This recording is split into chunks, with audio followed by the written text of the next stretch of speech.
My name is Second Lieutenant Ellen Nagle, and I'm a chaplain candidate in the United States Army Reserve, and my endorsing agency is Chaplaincy Full Gospel Churches.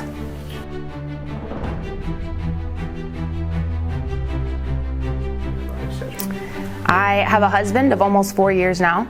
We do not have any children at the time, but we have one large fur baby. I have experience with a variety of different ministries, some missions. I was involved in youth ministry, and I am currently a full-time foster care case manager now.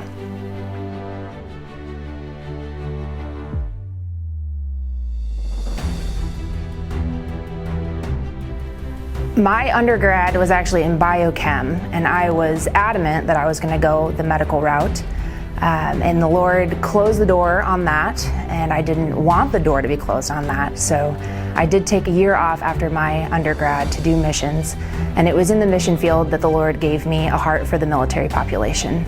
And I spent some time in prayer, and when I returned from the mission field, it was revealed to me that I was to join the Army and to start on the enlisted track first before becoming an officer, so I knew how it was to be a lower enlisted so that I could best serve the lower enlisted someday.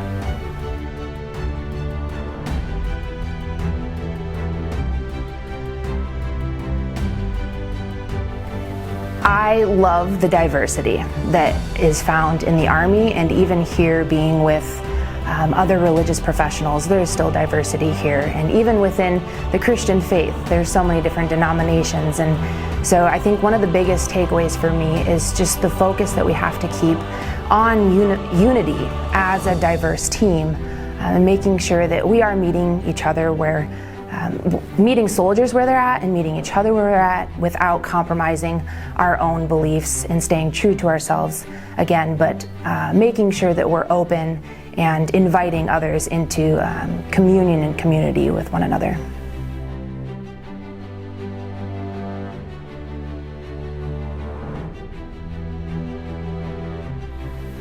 For me, there was no doubt that the Lord called me into it, but my own fear of failure and my own fear of a world that seemed foreign to me, and still 5 years later there are still things I'm learning, and some days I'm reminded that it is just an ever-growing path being in the Army. You are always going to be learning, but I would encourage those who are feeling called, you've prayerfully considered it, please do not let fear stop you from taking that step forward. And I know that it is a big decision. It's a big decision for families and individuals, but I would just encourage you to really take the time to assess whether or not it's fear, your own fear, that is stopping you from taking that next step.